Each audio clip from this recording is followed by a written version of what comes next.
පිළිබඳව මේ සිහිපත් කිරීම.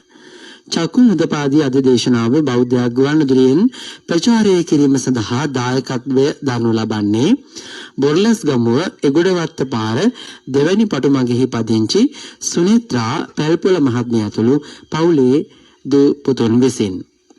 ප්‍රධාන අරමුණ වශයෙන් බණ්ඩාරවෙල කහගොල්ල කෝමාරිකාගොඩ විසූ වර්ෂ 2006 ජූලි මාස 9 වන දින පර්ලුව සැපත් සුමතිපාල පැල්පොළ ආදරණීය පියාණන් වහන්සේට සහ වර්ෂ 2012 ඔක්තෝබර් මාස 24 වන දින පර්ලුව සැපත් චිත්‍රාංගනී ජයසිංහ ආදරණීය මෑණියන් වහන්සේට ඉක්මන් භවයකදී උතුම් නිර්වාණ අවබෝධය සඳහා පුණ්‍යානුමෝදනා කිරීමටත් පරලෝක සැපත් සියලුම සංසාරගත ඥාති හිත මිත්‍රාදීන්ට පුණ්‍යානුමෝදනාවන් සිදු කිරීමටත් සුජීවත්ව සිටින පවුලේ සියලු දෙනාට ධර්මානුකූල දිවි ගමනකින් අවසන ඉක්මන් භවයකදී උතුම් නිවන් සුවය ප්‍රාර්ථනා කිරීමටත් බලාපොරොත්තු වෙනවා.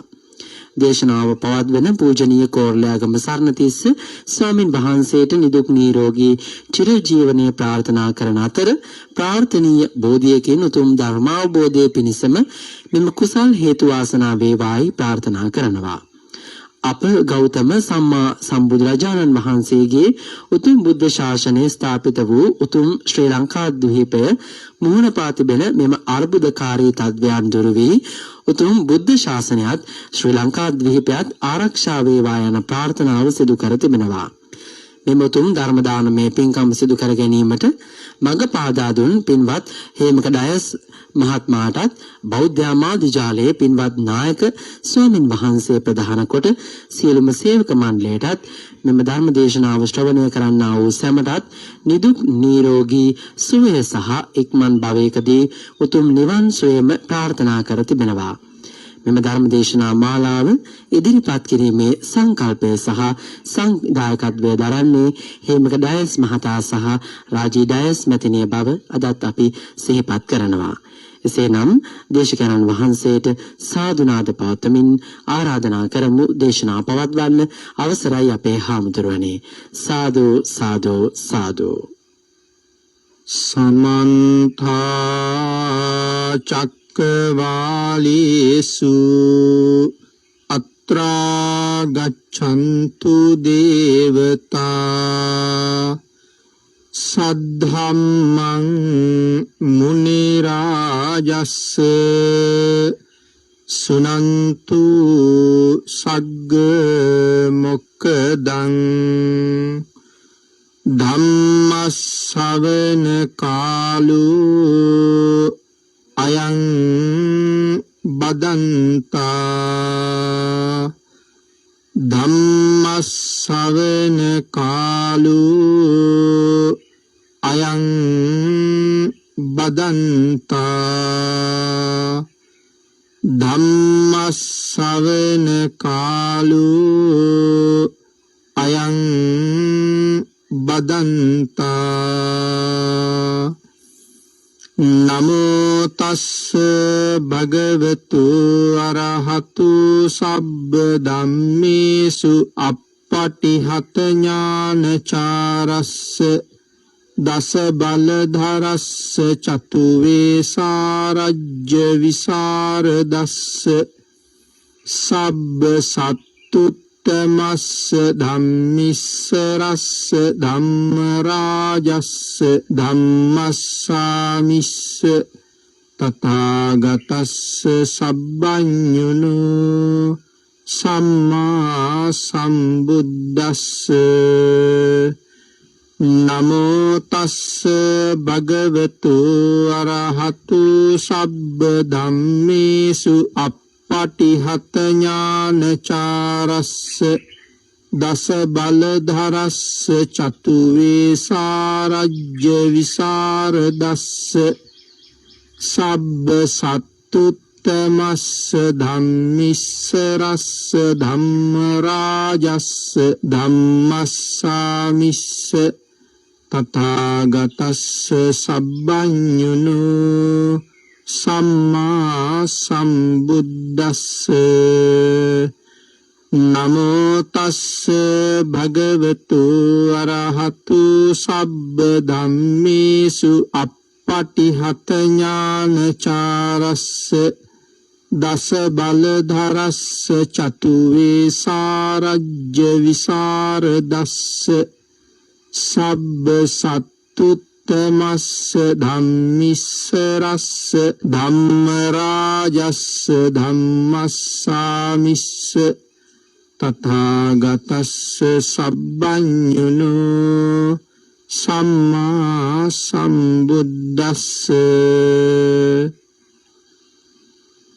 නතං කම්මං කතං සාදු යං කତ୍වා අනුතප්පති යස්ස අස්සු මුඛෝරෝදං විපාකං පටිසේවති.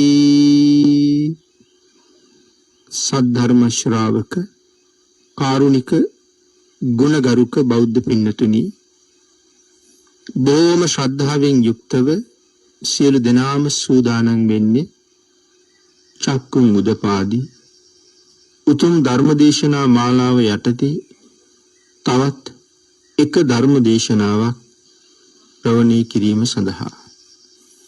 තිලෝගුරු ශාන්තිනායක සම්මා සම්බුදුරජාණන් වහන්සේ විසින් ලෝක සත්වයන් පිළිබඳව අසීමාන්තික දයාවෙන් කරුණාවෙන් මෛත්‍රියෙන් යුක්තව අවබෝධ කරගෙන දේශනා කොට වදාළ පරම ගම්බීර වූ ශ්‍රී සද්ධර්ම රත්නයෙන් අබමල් රේණුවකටත් වඩා අඩු බොහෝම පුංචි කොටසක් දේශනා කරවගෙන ධර්ම ගෞරවය පෙරදරි කරගෙන දේශනාගත ධර්මයේ ශ්‍රවණය කරන්නත් එසේ ධර්ම ශ්‍රවණය කිරීමෙන් ලැබෙන අවවාද අනුශාසනා තම තමන්ගේ ජීවිතවලට එකතු කරගෙන වඩාත් නිවැරදි මෙලව ජීවිතයක් සකස් කරගන්නත් නිවැරදි වුණ මෙලව ජීවිතයක් තුළින් සුගතිගාමී වූ පරලොව ආයති භවයකින් සැනසෙන්නත් අවසානයේ ප්‍රාර්ථනා කරන බෝධීන් සැප සහිත ප්‍රතිපදාවෙන් ඊ타ම ඉක්මන් භවයක ඊ타මත්ම කෙටි කාලයකින් උතුම් චතුරාර්ය සත්‍ය ධර්මය අවබෝධ කරලා සංසාරයෙන් එතර වීමේ බලාපොරොත්තුවත් ඇතුවයි. ඒ උතුම් බලාපොරොත්තු ප්‍රාර්ථනා සියල්ලක්ම මුදුන්පත් කර ගැනීම සඳහා මේ උතුම් වූ ධර්ම දානමය කුසල කර්මයත් ධර්ම ශ්‍රවණානිසංසයත් හේතු වාසනා වේවා කියලා ප්‍රාර්ථනා කරනවා. පින්නතුනි, අද ධර්ම දේශනාවේ මාතෘකාව හැටියට යොදා ගන්න බලාපොරොත්තු වෙන ගාථා රත්නය තමයි මුලින් සිහිපත් කරන්න යෙදුනේ. අපේ බුදුරජාණන් වහන්සේ ශ්‍රී මුක ධාතුවෙන්ම දේශනා කොට වදාළ මේ උතුම් ගාථා රත්නයේ සරල තේරුම අපි ටිකක් කල්පනා කරලා බැලුවොත් නතං කම්මං කතං සාදු යං කତ୍වා අනුතප්පති යස්ස අස්සු මුඛෝ රෝදං විපාකං පටිසේවති. භාග්‍යතුන් වහන්සේ දේශනා කරනවා පසුතැවිලි වීමට ඒ වගේම කඳුළු පිරුණු මුහුණු ඇතුව දුක් විඳීමට සිදුවන යම් කාරණාවක් තියෙනවා නම් එවන් දේවල් නොකර ඉන්න එක ඊටාම යහපත් කියලා. කඳුළු පිරුණු මුහුණින් යුතුව සිහිපත් කරන්න වෙන දේවල් නොකර ඉන්න කියලායි දේශනා කරන්නේ. මේ වාගේ ගාථා රත්නයක් භාග්‍යතුන් වහන්සේ දේශනා කොට වදාළේ මොන වාගේ කාරණාවක් නිසාද කියන නිධාන කතාවත් අපි ටිකක් සාකච්ඡා කරමු. අපේ බුදුරජාණන් වහන්සේ සවැත් නුවර ජේතවනාරාමේ වැඩ ඉන්න කාලේ මේ නගරේ හොරකම් කරන හොර කණ්ඩායමක් එක දවසක් ධනපතියෙකුගේ ගෙයක් කොල්ල කණ්ඩ තීරණය කළා. ඒ සඳහා අවශ්‍ය සියලු සැලසුම් වුන් හදාගත්තා. සුදුසු වෙලාවට ඔවුන් ඒ කාරණාව සඳහා යෙදුණා. ඒ නිවස මංකොල්ල කෑවා. ඒ නිවසේ බඩු ටික බොහොම රහසිගතව අරගෙන ඇවිල්ලා කුඹුරක තියාගෙන ඒ අය බෙදාගත්තා. මේ හොර කණ්ඩායමේ හිටපු එක හොරේ අර නිවස කොල්ල කන වෙලාවේ තමන්ට පෞද්ගලිකව හම්බ වුණ කහවණු දහසක් විතර තියෙන මසුරන් පොදියක්. මේ කහවණු පොදිය අනික් හොරුන්ටත් නොදැනෙන්නම හංගගත්තා. හැබැයි අර බඩු බෙදෙන තැනදී සියලු දෙනාම බඩු බෙදාගෙන නික්මුණා. මොහුටත් කහවණු පොදිය ගන්න බැරි වුණා. පහෝදා එළි වුණා. මේ කුඹුරේ වැඩ කරන ගොවියා තීරණය කළා දහවල් වෙන්න අවුවසර වැඩි. දහවල් වෙන්න කලින් මං කුඹුරේ වැඩට යන්න ඕනේ කියලා ඔහු තමන්ගේ ගවයෝ ටිකත් අරගෙන කුඹුරට ආවා. කුඹුරට ඇවිල්ලා ඔහු පාන්දර ලහි හාන්න පටන් ගත්තා. අපේ බුදුරජාණන් වහන්සේ එදා මහා කරුණා සමාපත්තියෙන් පින්නතුනි ලෝක ධාතුව බලා වදාරන වෙලාවේ මේ අහිංසක ගොවියා දැක්කා. අද දවසේ මේ ගොවියට මහ විපතක් වෙනවා.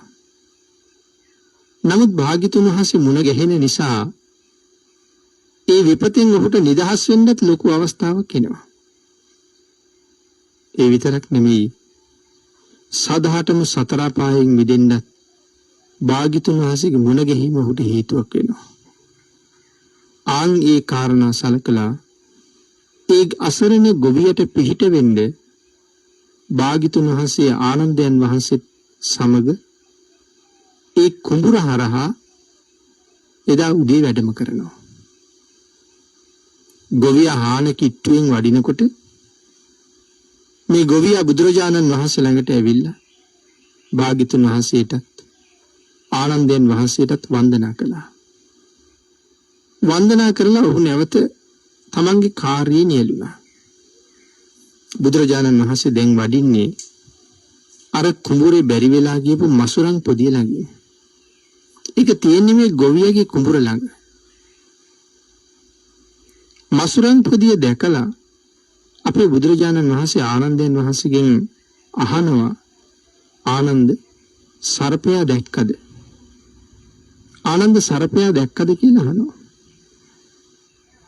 ආනන්දයන් වහන්සේ සඳහන් කරනවා එහෙමයි ස්වාමීනි දැක්කා. මේක හැබැයි ගොවියටත් ඇහුණා. බුදුරජාණන් වහන්සේ වඩින්න ඇරලා ගොවිය ගිහිල්ලා බැලුවා මේ සර්පයා දැක්කද කියලා ඇහුවා. මොකක්ද ඒ ඇහුවේ කියලා. වටපිට බැලුවා පින්නතුනේ ඇති සර්පෙක් නම් නෑ.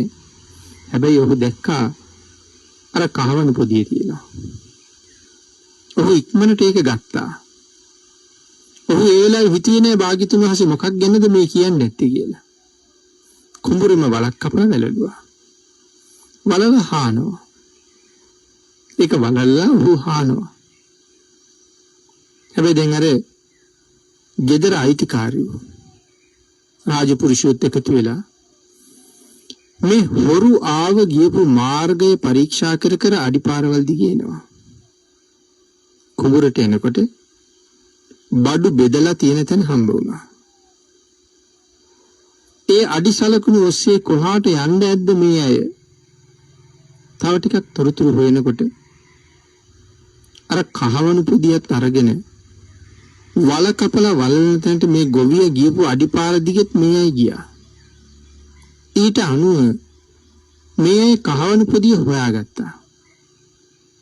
ඒ අය තීරණය කළා මේ ඉන්නේ ඒ හොරුන්ගෙන් කෙනෙක්. මොහු දැන් තමන්ගේ ආරක්ෂාවටත් එක්ක මොකවත්ම නොදන්නවා වගේ දැන් උදේම ඇවිල්ලා හානවා. එහෙම හිතලා ගොවියා අල්ලගත්තා. හොරෙක් කියලා හිතලා හොඳටම පහර දුන්නා. පහර දීලා රජුරුව ළඟට අරන් ගියා. මේ රජුන් ගාවට අරන් යනකොට මේ පුජ්‍යලයා කියනවා ආනන්ද සර්පයා දැක්කද? දැක්ක ස්වාමීනි. නැවත කියනවා ආනන්ද සර්පයා දැක්කද? දැක්ක ස්වාමීනි. මේ කතාව ඔහු විතර කියනවා දැන් තමයි තේරිලා තියෙන්නේ බුදුරජාණන් වහන්සේ සර්පයා කියලා සඳහන් කළේ මොකේද කියලා. හැබැයි ඔහු නිතර මේ කතාව කියන නිසා මේ මොහොනින් ඇහුවා මොකක්ද ඔය කියන කතාවේ තේරුම? ආනන්ද සර්පයා දැක්කද? මොකද්ද ඔය කියන්නේ? එහෙම අහපුවාම මේ ගොවියා කියනවා මම කුඹුරට ඇවිල්ලා හාන වෙලාවේ බුදුරජාණන් වහන්සේ ආනන්දයන් වහන්සේත් එක්ක මෙතනින් වැඩියා. මම බුදුරජාණන් වහන්සේට වන්දනා කළා. නැවත මං හාන්න ගියා. හැබැයි මට ඇහුණා බුදුරජාණන් වහන්සේ ආනන්දයන් වහන්සේගෙන් විමසනවා ආනන්ද සර්පයා දුටුවද කියලා. උන්වහන්සේත් එහෙමයි ස්වාමීනි කියලා උත්තර දුන්නා. උන්වහන්සේලා යන්න ඇරලා මං එතෙන්ට ගිහිල්ලා බැලුවා. සර්පෙක් නන්නේ. හැබැයි මේ කහවණු පොදියේ එතන තිබුණා. මම ඒක වලක් කපලා වැළලුවා. මට දැන් තමයි තේරෙන්නේ බුදුරජාණන් වහන්සේ සර්පයා කියලා කිව්වේ මේ කහවණු පොදියට කියලා. මේ කාරණාව අහුවට පස්සේ රාජු ඇතුළු සියලු දෙනාම තීරණය කළා මොහු හොරෙක් නෙමෙයි මොහු නිදහස් කරමු කියලා. භාග්‍යතුන් වහන්සේගේ කරුණාව මේ වචන ටික නොතිබෙන්න සමහරලාට ඔහුට මරණ දඬුවම. ඉතින් මේ ගොවියා එතනින් නිදහස් වෙලා ගියා. හැබැයි අපේ භාග්‍යතුන් වහන්සේ මුණ ගැහිලා ඔහු මේ කාරණාව බුදුරජාණන් වහන්සේට මතක් කළා. ආන්ගේ කාරණාවත් පදනම් කරගෙන අපේ භාග්‍යතුන් වහන්සේ ධර්ම දේශනාවක් කළා.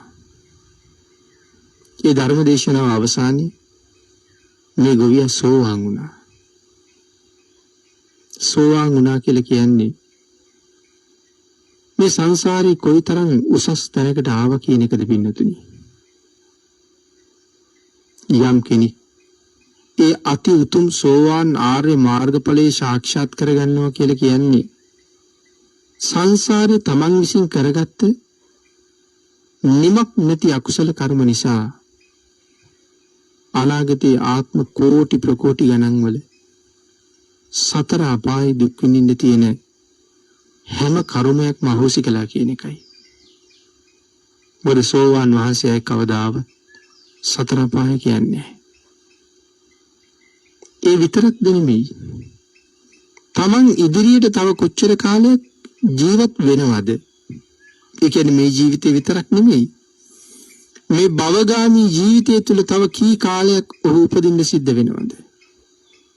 ඉතින් අපි දන්නවා වැඩියෙන්ම ඉපදෙනවා නම් ඉපදෙන්නේ ආත්ම 7ක් විතරයි. 8 වෙනි භවයක් නම් ඇත්තේම නෑ. නැතේ භවං අට්ඨමං ආදියන්ති.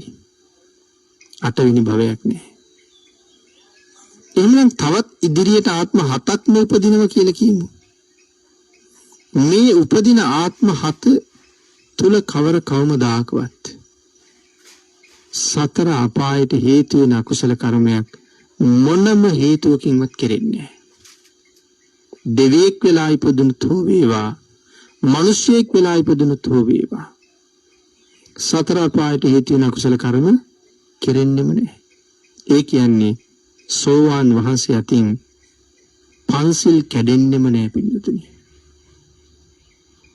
සමහර වෙලාවට සමහර අය කතා කරනවා සෝවාන් වහන්සේ අතින් පව් සිද්ධ වෙනවා කියලා. නමුත් ධර්මයේ ඊටාම පැහැදිලිව දේශනා කරනවා නිත්‍ය වූ සීලයක් සෝවාන් වහන්සේට තියෙනවා. දැන් භාග්‍යතුන් වහන්සේ අපිටත් දේශනා කළේ නිත්‍ය සීලයක්නේ පංච සීලය. කොහොමත් පන්සිල් අපි ළඟ තියෙන්න ඕනේ. සතර අපායෙන් මේ ජීවිතෙන්ම බේරෙන්න අදහසක් තියෙනවා නම්. එතකොට අපට නිත්‍ය සීලේ පන්සිල්. අපට වඩා ඊටාම උසස් මට්ටමක ඉන්න සෝවාන් වහන්සේ අතිනුත් පන්සිල් උල්ලංඝනය වෙනවා නම් ඉතින් අපි ගැන කවර කතාවද? නමුත් පින්තුනි සෝවාන් වහන්සේ අතින් කවර කවමදාකවත් පන්සිල් කැඩෙන්නේ නැහැ. ඒක ඊටාම පැහැදිලිව දේශනාවේ සඳහන් කරනවා. හැබැයි අටසිල් සමාදන් වුණාම එහෙම සීලයක් පළුදු වෙන්න පුළුවන්. නමුත් පන්සිල් පළුදු වෙන්නේ නැහැ. පන්සිල් වලින් පස්සේ තව සිල්පද 3ක් තියෙනවනේ. සමහර වෙලාවට එවන් සිල්පද කැඩෙන්න පුළුවන්. පන්සිල් කැඩෙන්නේ නැහැ කියලායි සඳහන් කරන්නේ. ඒ එවන් සිල්පද කැඩෙන්න පුළුවන් කියලා කියන්නේ සිහි මදකමක් හින්ද වේවා, වෙන කිසියම් කටයුත්තක් නිසා වේවා, ගෘහ කර්මාන්තයක් නිසා වේවා, එහෙම සිල්පදයක් කැඩෙන්න පුළුවන්. ගීතයක් කියවෙන්න පුළුවන්. අතින් හෝ බංකුවකට හරි තට්ටු කරලා මේ වාදනයක් කෙරෙන්න පුළුවන්. මාල වලලු පළඳින්න පුළුවන්. නමුත් පන්සිල් උල්ලංඝනය වෙන්නේ නැහැ. නමුත් සඳහන් කරනවා මේ අන්‍ය වූ සිල්පද. දැන් ඔය සීලය ගැන සඳහන් කරනකොට ලෝකවද්‍ය සහ ප්‍රඥප්තිවද්‍ය කියලා කාරණා දෙකක් තියෙනවානේ. මොනවද ලෝකවද්‍ය ශික්ෂාපද කියලා කියන්නේ? විශ්ව න්‍යාය ධර්මයේ නීතිය.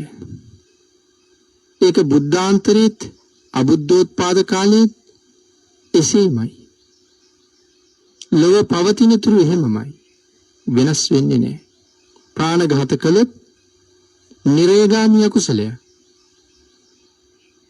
හොරකම් කළොත්, වැරදි කාම සේවනයට ගියොත්, බොරු කිව්වොත්, රහමෙර පානය කිරියොත් මේ හැම එකක්ම නිරේගාමී අකුසලයක්. මේක ලෝකේ සදාතනික ධර්මතාවයක්. මේ කාරණා පහෙන් එකක් යමෙක් උල්ලංඝනය කළොත් ඒක නිරේට හේතුවක්. නමුත් පන්සිල් වලින් පස්සේ තියෙන අනික් සිල්පද ටික ඒවට කියනවා ප්‍රඥප්තිවද්‍යයි කියලා. බුදුරජාණන් වහන්සේ විසින් ප්‍රඥප්තියක් හැටියට පනවලයි තියෙන්නේ. නිවන් දකින්න බලාපොරොත්තු වෙනවා නම් යම් කෙනෙක් මෙන්න මේ සීලය ආරක්ෂා කළ යුතුයි. අටසිල්, නවාංග උපෝසත, දසාංග උපෝසත මේ ආදී වශයෙන් නිවන් දකින්න බලාපොරොත්තු වෙන කෙනෙක් රැකිය යුතු සීලයක් හැටියට තමයි මේ කරුණු ටික දේශනා කරන්නේ. භාග්‍යතුන් වහන්සේ ප්‍රඥප්තියක් හැටියට පනවලා තියෙන්නේ. ඉතින් සෝවාන් වහන්සේ අතින් ඒ ප්‍රඥප්ති වද්‍ය ශික්ෂාපද කැඩෙන්න පුළුවන්. හැබැයි පින්තුනි එහෙම කැඩෙන්න පුළුවන් කියලා කීවට මේ කාරණාවත් මතක් කරන්න ඕනේ. හිතාමතානම් කඩනව නෙමෙයි. මයිකයි මුලින් සඳහන් කළේ සිහි මද ගතිය නිසා සමහර වෙලාවට අමතක නොවීම කැඩිලා යන්න පුළුවන්. එහෙම නැතුව කවදාවත් හිතාමතා සිල් උල්ලංඝනය කරන්නෙම නැහැ. තමන් අතින් එහෙම වරදක් වුණා නම්, තමන්ට වරද පෙන්නලත් දුන්නා නම්, ඒක වැරදි බව දැනගත්තා නම් සඳහන් කරනවා ඒ එදා මිස ආය කවදාවත් කරන්නේ නැහැ කියලා. එහෙම නැතුව හිතන්න එපා. හිතෙන විදිහට හිතෙන වෙලාවට ඒ ශික්ෂාපද උල්ලංඝනය කරනවා ඇති පුළුවන් ඇති කියලා. නෑ පින්තුනි, සමහර වෙලාවට මුළු ජීවිතේටම එකපාරයි ආයි කැඩෙන්නේ. ඒ වගේ විශේෂ කරුණු සඳහන් කරලා තියෙනවා. ඒවට කියන ප්‍රඥප්ති වද්‍ය ශික්ෂාපද. එහේ සෝවාන් වහන්සේ මේ ශික්ෂාපද වලින් ලෝකවද්‍ය ශික්ෂාපද කවදාවත් උල්ලංඝනය කරන්නේ නැහැ.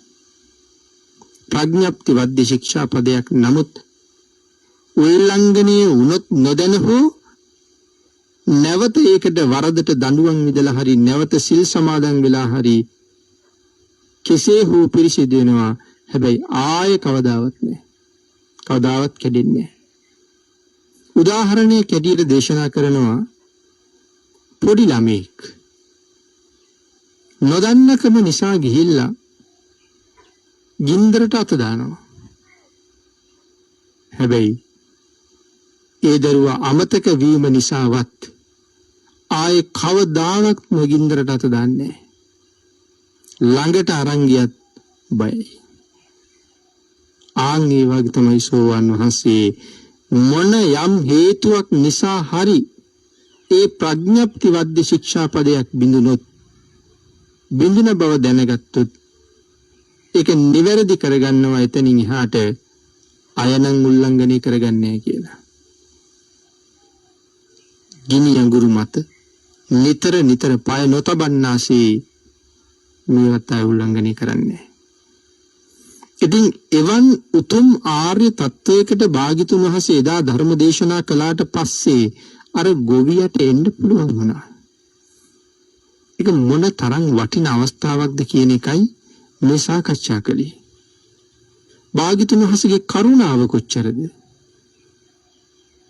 ඔහුම හඳුනගෙන ඔහුටම පිහිට වෙන්න එදා භාග්‍යතුන් වහන්සේ වැඩියා. ඒ වැඩපු නිසාම ගොවියගේ එළවයි මෙලවයි දෙකම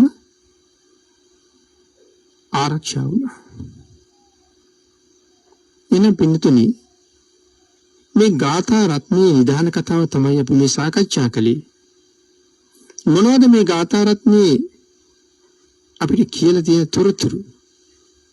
අපි කෙටියෙන් තමයි මුලින් සඳහන් කළේ. නතං කම්මං කතං සාදු යං කତ୍වා අනුතප්පති. නතං කම්මං කතං සාදු. යම් කෙනෙක් යම් කටයුත්තක් කරනවා නම් යං කତ୍වා අනුතප්පති. විශේෂයෙන් සඳහන් කරනවා පසුතැවිලි වීමට හේතු වෙන දේවල්. කඳුළු පිරිච්ච මුහුණින් මෙනෙහි කරන්න වෙන දේවල්. යස්සාස්සු මුඛෝ රෝධ විපාකං පටිසේවති. අපිට දුකම ගෙනල්ලා දෙනවා. කඳුළු පිරි මුහුණින් නම් කරපු දෙයක් සිහිපත් කරන්නේ ඒ සතුටින් නෙමෙයිනේ පින්නතුනි. සතුටටත් කඳුළු වෙන වෙලාවල් තියෙනවා. නමුත් මේ සඳහන් කරන්නේ අකුසලයේ නිසා හිතේ ඇතිවෙච්ච පශ්චත්තාපය නිසා ගලන කඳුළු ගැන. විපාකං පටිසේවති. ආන් එවන් අකුසල කර්මවලට විපාකයක් තියෙනවා. ඒකට මොකක්ද මේ අනුතප්පති? අපි මුලින් සඳහන් කළා පසුතැවිලි වීමට හේතු වෙන කරුණු කියලා. මොනවද මේ ජීවිතේ ජීවත් වෙනකොට මේ පසුතැවිලි වීමට හේතු වෙන කරුණු කියලා කියන්නේ? එන්නතනේ අපේ ජීවිතවල නොඑක් පසුතැවිලි නොඑක් කම්කටොළු දුක් වේදනා එළඹෙන අවස්ථා ඕන තරම් තියෙනවා. ඒ විතරක්ද නෙමෙයි අපි විසින් නොඑක් වර කරන දේවල් හැම එකක්ම සතුට ගෙනල්ලා දෙන දේවල් නෙමෙයි. හොඳයි කියන දේවල් නෙමෙයි. අපි වැරදි කරනවා හරියට. පව් කරනවා හරියට. සිතින් කයින් වචනෙන් තිදරින්ම කුසල් රැස් කරනවා. අද කරනකොට හරි සතුටින් කරනවා. ඉතා කැමැත්තෙන් කරනවා. නමුත් විපාක දෙනකොට නම් කියලා නිමක් කරන්න බැරි තරම්ම දුකයි. නමුත් අර වැරදි කර හිටපු අය කවදා හරි දවසක තමන් කළ වැරදි මෙනෙහි කරන්න වෙනවා. එහෙම නැත්නම් තමන්ට මෙනෙහි කරලා දෙනවා. අපි කියමු මේ මෙනෙහි වෙන්න පටන් ගන්නේ රෝහල් ඇඳේ ඉන්නකොට කියලා. සතුටුද දැන්? කායික පීඩාව බහුලයි. ඒක තමයි රෝහලට ගිහිල්ලා නතර වුනේ. දැන් කරන්න වෙන වැඩක් නැහැ. අර යහන උඩට වෙලා ඉන්නවා. හැබැයි ලෙඩෙක් හැටියට මෙහෙම ඉන්න මේ පුද්ගලයාට ඊළඟට දැනෙනවා මම මොනවද කළේ කියලා. තමන් කරපු දේවල් වැටහෙන්න පටන් ගන්නවා. සමහරලාට චිත්‍රපටියක් බලනවා වගේ එක දිගට මැවි එනවා. ඉතින් හොඳ කරපුවාද? තමන් කරපු නරක වැඩ, ඒ කරපු නරක බාල පහත් වැඩවල තියෙන නින්දිත ස්වභාවය, නොකටයුතු ස්වභාවය දැන් මේ යහනක් මත තනි වෙලා කල්පනා කරනවා. මෙහෙමත් කළානේ මෙහෙම අයට මේ විදිහට දඬුවම් කළානේ මෙහෙම කල්පනා කරන්න ඔහුගේ ඇස් වලට එකතු වෙන්නේ කඳුලක්. ආන් දේශනා කරනවා දැස කඳුළු පිරුණු ස්වභාවයකින් යුක්තව මෙනෙහි කරන්න වෙනවා නම් යම් කරපු දෙයක් ඒක නොකරන්න. ඒක නොකළ යුතු දෙයක්. කඳුළු පිරුණු මොහොනින් යුක්තව විමසන්න යන්න එපා. කරන්න යන්න එපා. එමෙතන යම් දෙයක් කරලා ඉවර වෙච්චහම මුහුණට ඇසට උනන්නේ කඳුළු නම් ඒ කඳුළු උරුම කරලා දෙන දේවල් කරන්න යන්න එපා. මොකද විපාකය අති භයානකයි. භාග්‍යතුන් වහන්සේ නොයෙක් තැන්වල කර්ම විපාකය අපූර්වට දේශනා කොට වදාළා. නිරය පිළිබඳවත් දේශනා කළා. ත්‍රිසං ලෝකයේ പ്രേත විෂය අසුර ලෝකයේ පිළිබඳවත් භාග්‍යතුන් වහන්සේ කරුණ දේශනා කළා. නිරය පිළිබඳව දේශනා කරනකොට භාග්‍යතුන් වහන්සේ අටමහා නිරය ගැන මෙහෙම දේශනා කරනවා. පළවෙනි නිරය මට්ටම තමයි සංජීව කියලා කිව්වේ. මේවා දැන් අහලා පුරුදුයි. ඒතර කවුද සංජීවයට යන්නේ? කවුද සංජීවය උපදින්නේ? සඳහන් කරනවා ලෝභය නිසා. පස්පව් කරපු අය. ලෝභය නිසායි ප්‍රාණඝාතය කළේ. ලෝභය නිසායි වරකම් කළේ. ලෝභය නිසායි කාම මිත්‍යාචාරය කළේ. බොරුත් කිව්වයි නිසාම. රාරක්කු බීගෙත් ලෝභය නිසාමයි. එමනම් මේ පංච දුෂ්චරිතයම ලෝභාදී අකුසල කර්මයන් මුල් කරගෙනයි තියෙන්නේ. පංච දුෂ්චරිතයෙන් යුක්ත වෙනවා විතරක් නෙමෙයි. මුතුනි ක්‍රෝධය උපදවාගෙන යුද්ධ ප්‍රකාශ කරනවා. මේවා ගෙවල් වල ඉඳලා දකින්න තියෙන දේවල්. ක්‍රෝධය උපදවාගෙන යුද්ධ ප්‍රකාශ කරගන්නවා. අන් ඒ වගේ විශේෂයෙන් දේශනා කොට වදාළා. මේ ක්‍රෝධය මුල් කරගෙන, ලෝභය මුල් කරගෙන, ද්වේෂය මුල් කරගෙන කරන යම් කටයුත්තක් තියෙනවද? ඒ හැම කටයුත්තක්ම පස්සේ කාලයක කඳුළු පිරුණු මුහුණින් යුතුව මෙනෙහි කරන්න වෙන කටයුතු. ඒ නිසා අපි ලෝභාදී අකුසල ධර්ම නිසා පස්පවුම කරනවා. ඉතින් ඒ අය කොහාටද තීරණය වෙන්නේ? සංජීව කියන නිරේට. මව්පියන්ට සලකන්නේ නැත්තම්, ගුරුවරුන්ට සලකන්නේ නැත්තම්, කුලේ ජේෂ්ඨයන්ට සලකන්නේ නැත්තම්, පිළිය යුතු අයට සලකන්නේ නැත්තම් සඳහන් කරනවා ආන් නිවන්නයි. දුගී මගී යාචකාදීන්ට හිංසා කරන, තලන පෙළන පීඩාවට පත් කරන අය. මෙන්න මෙවන් අය මරණයෙන් පස්සේ සංජීව ආදී නිරයන්ට යන්න සුදුසුකම් හදාගත්තයි කියලා. ඊළඟට මේ මව්පියන්ට හිංසා කිරීම ආදී කටයුතු කරන අය කාලසූත්‍ර නිරයට යනවා. එනම් මව්පියන්ට ගුරුවරුන්ට කුල දෙටුවන්ට කරදර කරනවා නම් දුගී මගී යාචකාදීන්ට හිංසා කරනවා නම් ආන්ගේ කාල සූත්‍රයට යන්න මඟ හදාගත්තා.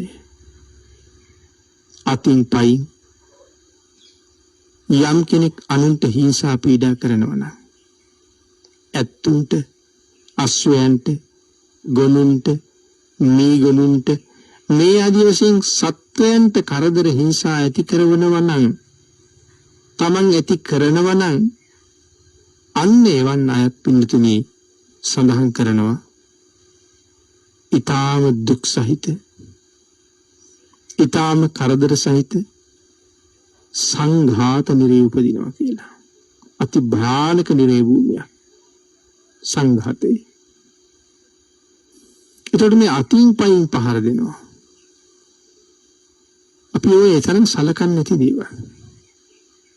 නමුත් තව කෙනෙකුට පහර දෙන්න අපිට එහෙම ලොකු අයිතියක් දීලා නැහැ. වචනයෙන්වත් හිත රිදවන්න අයිතියක් දීලා නැහැ. ආන්ගේ නිසා සඳහන් කළා බොරු සාක්කි කියන අය ඕන තරම් මුණ ගැහෙනවා. බොරු සාක්කි. මුදල් වලට සාක්කි කියනවා. හැබැයි කියන්නේ බොරු. ආන් එවන් බොරු සාක්කි කියන අය. එහෙම නැත්තම් තරාදීන් වංචා කරන අය. මනින තවත් නොයෙක් උපකරණ හරහා වංචා කරන අය. ඒ කියනවා තුලා කූට මාන කූට. පොදුවේ කියනවා හොර වෙලෙන්දු. අන් එවන් අය ඉන්ද්‍රජාල මායාකාරයෝ. මේ කියන අය රෞරව කියන නිරේ දුක් විඳින්න සුදුකම් සපුරන අය.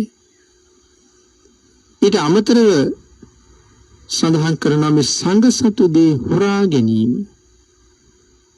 සංගික කරලා තියෙන වස්තුව යම් කෙනෙක් හොරකම් කරනවා නම් සංඝ සතු ඉඩකඩම් වල තියෙන නොඑක් ආදී ඵල වර්ග වංචනික සිතින් නැත්නම් කඩලා බිඳලා විනාශ කරලා කාලා දානවනම් සංඝ සතු ඉඩකඩම් වල තියෙන තවත් නොඑක් ඔය පොල් ආදී නොඑක් දේවල් වංචනික ලෙස අරගෙන යනවනම් හොරෙන් වේවා වෙනත් වංචා සහගත ක්‍රමයකට වේවා අන් එහෙම විනාශ කරනවා නම් යම් කෙනෙක් ඒ උපදිනවා කියලා කියන්නේ මහා රෞරවී සංඝ සතු දේ විනාශ කරන තුනුරුවන්ට බඳින්න මේ ආදී නොඑක් අකුසල් කරපු අය මහා රෞරවී උපදිනවා. ඊළඟට සඳහන් කරන පින්නතුනි පරුෂ වචනයෙන් යම් කෙනෙක් වෙහෙසටපත් කරනවා නම් යම් කෙනෙක්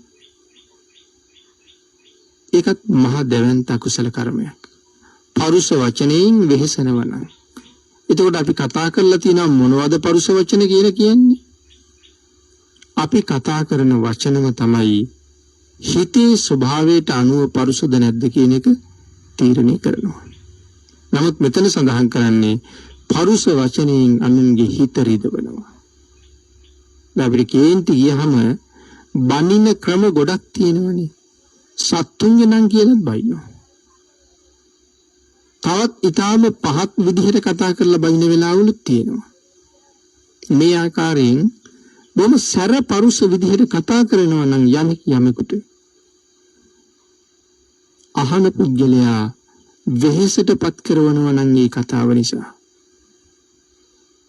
ඒකාන්තයෙන් තාප කියන නිරේ උපදිනවා. මෙවන් අකුසල් කරන අය සතර අගතියෙන් යුක්ත පින් පව් නෑ කියලා කියන මව්පියන්ට නොසලකන අනින්ගේ දොස් හොයන මේ වගේ අය මේ තාප නිරේ උපදිනවා. ඊළඟට සඳහන් කරනවා ප්‍රතාප තුනුරුවන් නෑ. බුද්ධ රතනය කියලා කෙනෙක් නෑ. ධර්ම රතනය කියලා දෙයක් නෑ. සංඝ රතනය කියලා පුද්ගලයෙක් නැහැ. ආන් එහෙම කතා කරන මිත්‍යා දෘෂ්ටිකයෝ ඉන්නවා. මෙතන විශේෂයෙන් සිහිපත් කරනවා මේ තුනුරුවන් නැතයි කියන අය සම්බුද්ධ ශාසනය නැහැ කියලා කියන අය. මේ ආදී වශයෙන් නොයෙක් ලෙස ශාසනයට චෝදනා කරන අය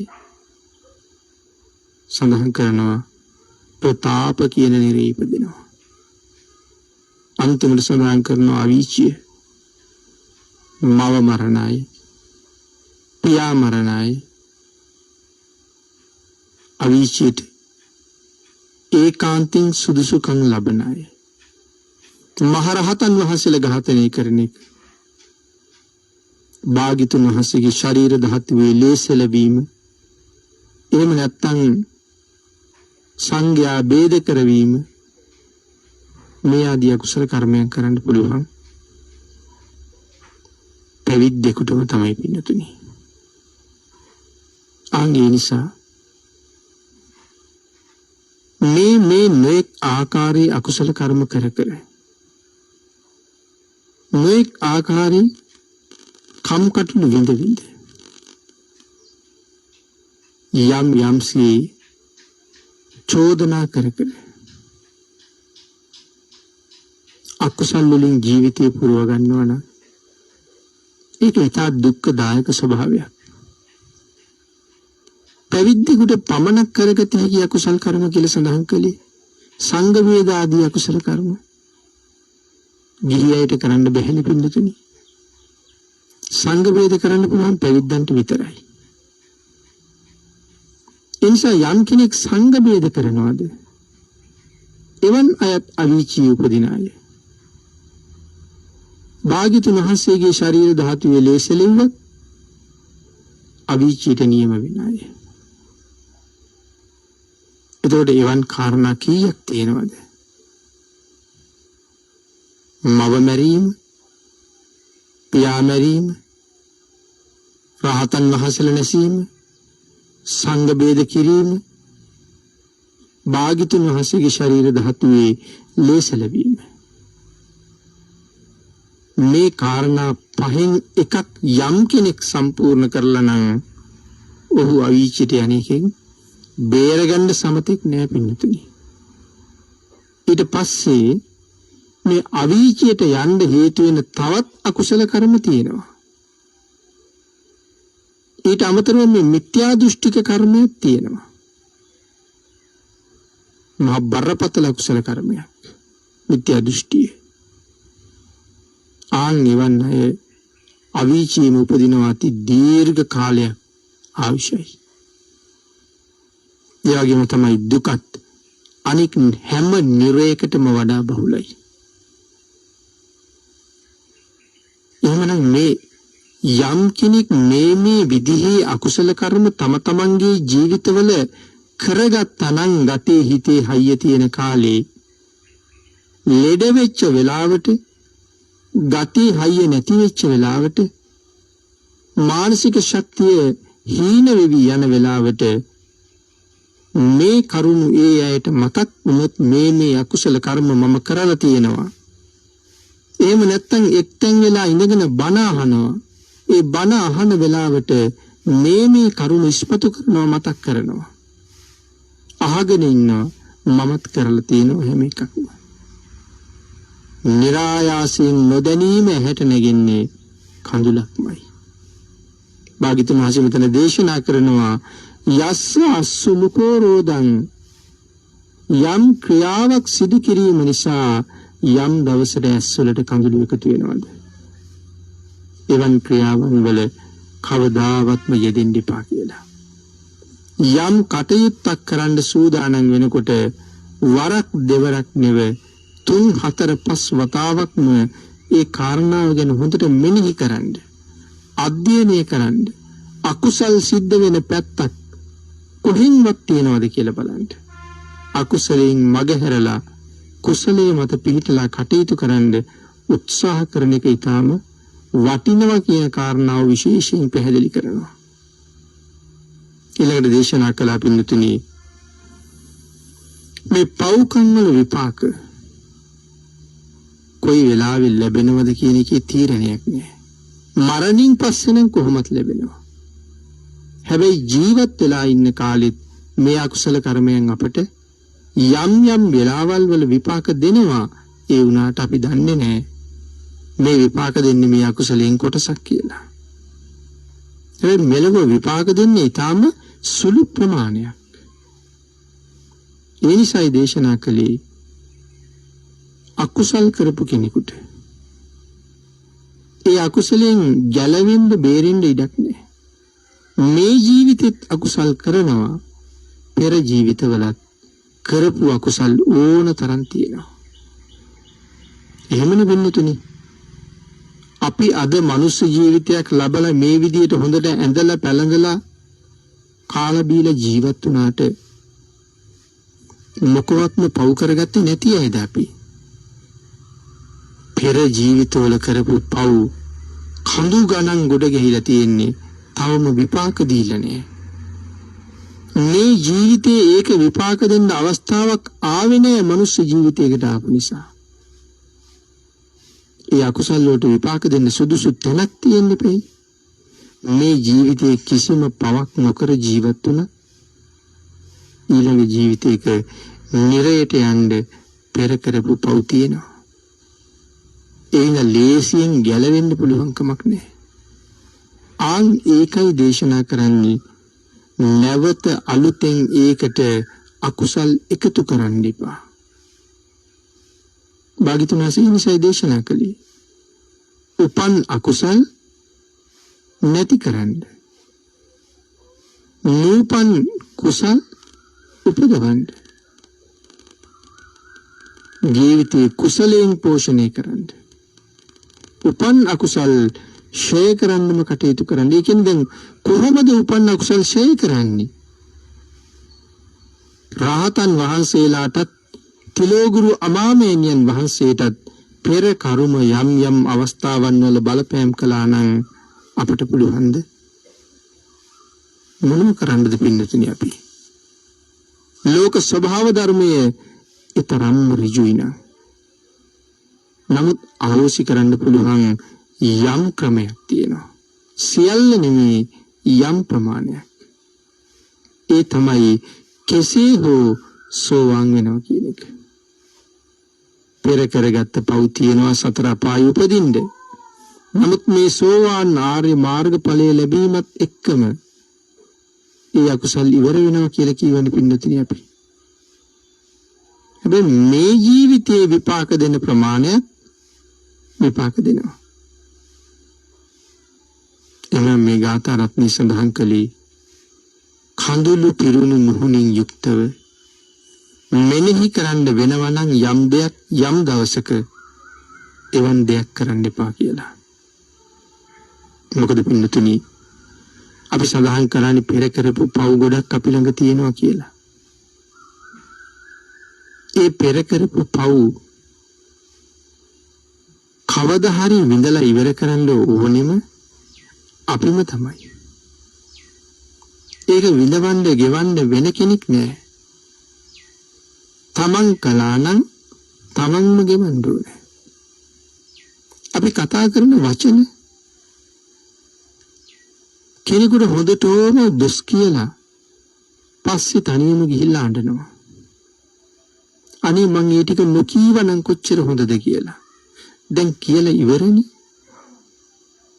එවනම් මේ කෙනෙකුට දොස් කියලා ඒ පුද්ගලයාගේ හිත රිදවලා වේදනාවට පීඩාවට පත් කරලා යම් කෙනෙක් සතුටු වෙන්න බලාපොරොත්තු වෙනවා නම් ඒකත් ඉතා පහත් නින්දිත තත්වයක්.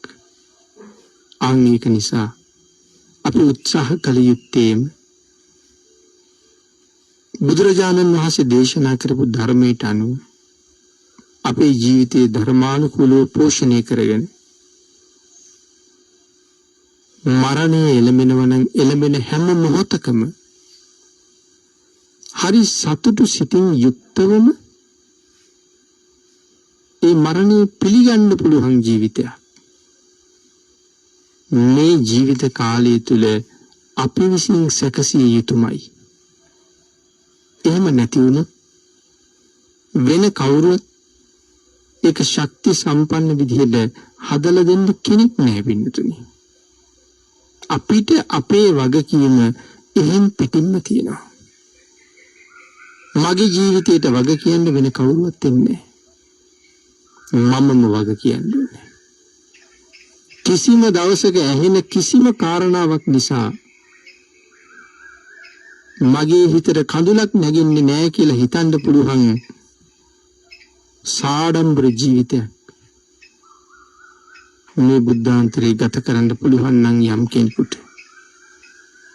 ඒක ඔහු විසින් ලබන මහා උසස් ජයග්‍රහණයක් බවට පත් වෙනවා.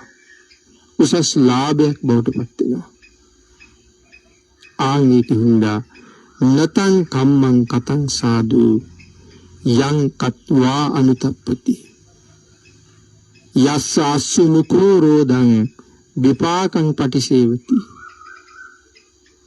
යම් කෙනෙක් කඳුළු පිරුණු මුහුණින් යුක්තව කලදේ යම් දවසක මෙනෙහි කරන්නේද එවන් දේවල් නොකළ යුතුයි.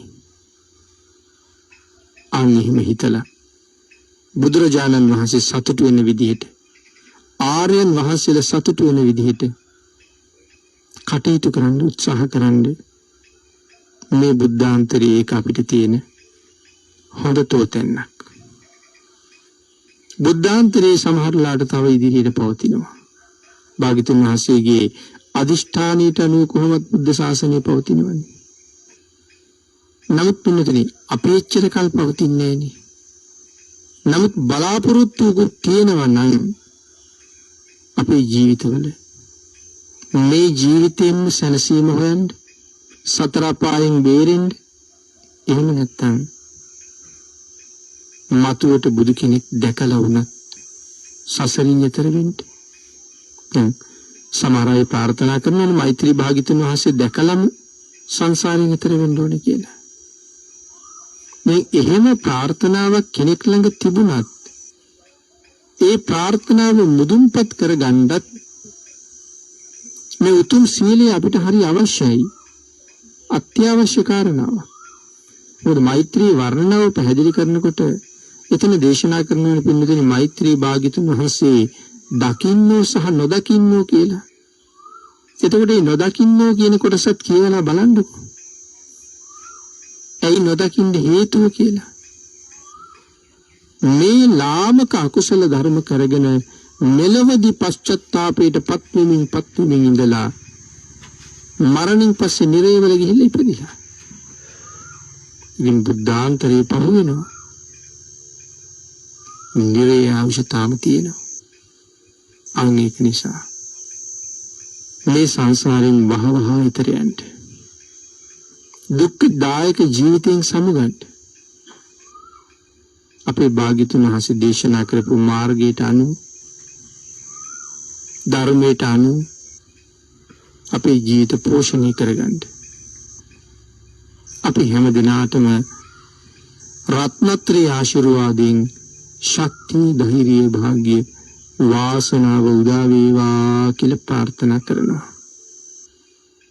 ඒ වගේම පින්නතුනි කොරෝනා වසංගත තත්ත්වය නිසා වසර එකහමාරකට පමණ වැඩි කාලයක් මේ උතුම් ධර්මදේශනා මාලාව